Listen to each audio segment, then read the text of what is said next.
Kelompok 2 tipe B38 akan menjelaskan penerapan hukum Bernoulli pada air mancur heron yang beranggotakan Saya Fajar Adi dengan NIM 122400093. Perkenalkan, nama saya Sandra Yusafat Saragi, saya dari NIM 1224091. Izin memperkenalkan diri, nama saya Echa Vita Pramaswari dengan NIM 122360080.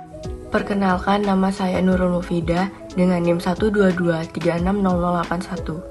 Saya Kesha Khalifah Rianto Putri dengan NIM 122360085. Saya Yoel Sinanjupa Sitohang dengan NIM 122360086. Apa itu air mancur heron? Nah, jadi air mancur heron atau heron ponting adalah mesin hidrolik yang ditemukan oleh penemu, matematikawan dan fisikawan pada abad ke-1 Masehi yang bernama Heron dari Iskandaria atau juga dikenal sebagai Hero dari Iskandaria. Heron mempelajari tekanan udara dan uap, mendeskripsikan mesin uap pertama, dan juga membuat mainan yang bisa menyemburkan air. Nah, ini salah satunya yang kami buat, yaitu dikenal sebagai air mancur heron. Berbagai versi air mancur heron digunakan saat ini sebagai alat peraga di kelas fisika, sebagai demonstrasi dan percobaan mengenai prinsip hidrolika dan pneumatik. Penerapan hukum Bernoulli pada air mancur heron. Hukum Bernoulli ditemukan oleh seorang matematikawan dan fisikawan Swiss bernama Daniel Bernoulli. Hukum ini menyatakan jumlah tekanan, energi kinetik, dan energi potensial di sepanjang titik aliran fluida konstan. Artinya, jika kecepatan aliran suatu fluida tinggi, maka tekanan dan energi potensialnya kecil. Sebaliknya, jika kecepatannya rendah, maka tekanan dan energi potensialnya besar. Prinsip inilah yang diterapkan air mancur heron. Bernoulli dirumuskan sebagai berikut. P plus rho GH plus setengah rho V kuadrat sama dengan konstan. Atau P1 plus rho GH1 plus setengah rho V1 kuadrat sama dengan P2 plus rho GH2 plus setengah rho V2 kuadrat. Sekarang kita masuk ke cara pembuatannya. Jadi saya di sini Fajar Adi dan Saya Sandra Yusafat Saragi. kami di sini akan memperagakan dan menjelaskan tentang pembuatan air mancur heron. Pertama, di sini ada alat dan bahan. Di sini ada lem yang digunakan nanti untuk mengelem. Lalu di sini ada 3 tutup botol yang sudah dilubangi. Lalu di sini ada sedotan yang digunakan untuk pengaliran air nanti. Lalu selanjutnya di sini ada airnya. Di sini ada lilin. Dan lalu di sini ada 3 botol. Langkah pertama, bolongilah salah satu botol di bagian bawah. Lalu, tempelkan dengan salah satu tutup botol yang telah dilubangi. Selanjutnya, 2 tutup botol lainnya ditempelkan menjadi satu. Pastikanlah lem rekat agar air tidak bocor.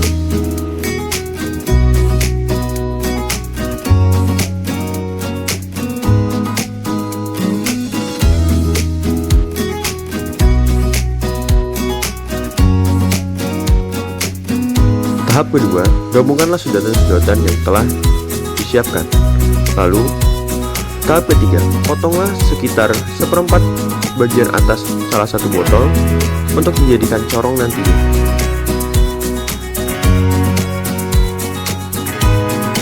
Tahap 4, 5, dan 6, gabungkan sedotan-sedotan yang telah disiapkan dengan botol-botol yang sudah ditempelkan tutup botol. Untuk botol pertama bagian atas, gunakanlah satu sedotan biasa yang panjangnya hanya mencapai satu botol pertama. Selanjutnya, ditambah dengan satu sedotan yang telah digabungkan yang panjangnya mencapai dasar botol kedua.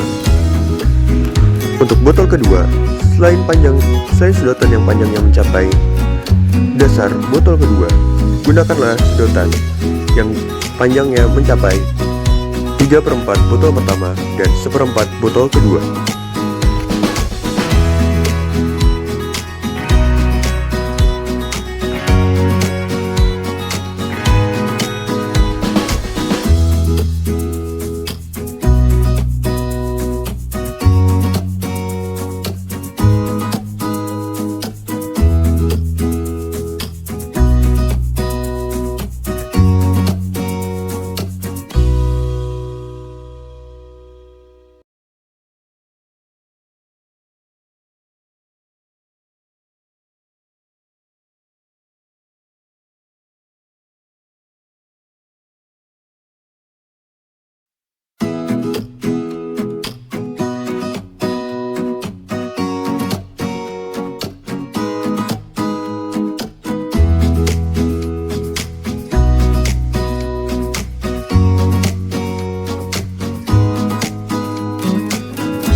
Jangan lupa untuk merekatkan kembali dengan lem agar air tidak ada yang bocor.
Pasangkanlah juga corong yang telah dibuat pada bagian atas botol, yaitu botol pertama.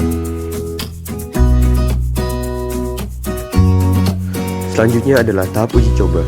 Untuk tahap uji coba, tuangkanlah air yang telah disediakan untuk memenuhi botol kedua.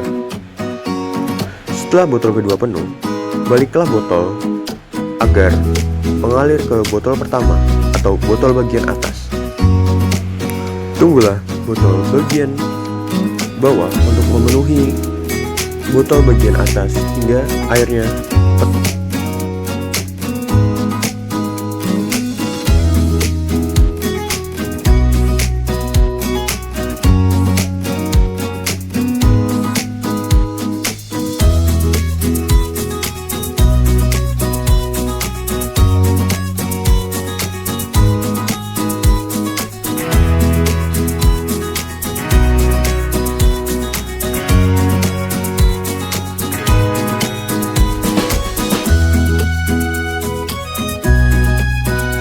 Selanjutnya, memasukkan air ke dalam atau ke atas corong yang telah disiapkan pada bagian atas botol.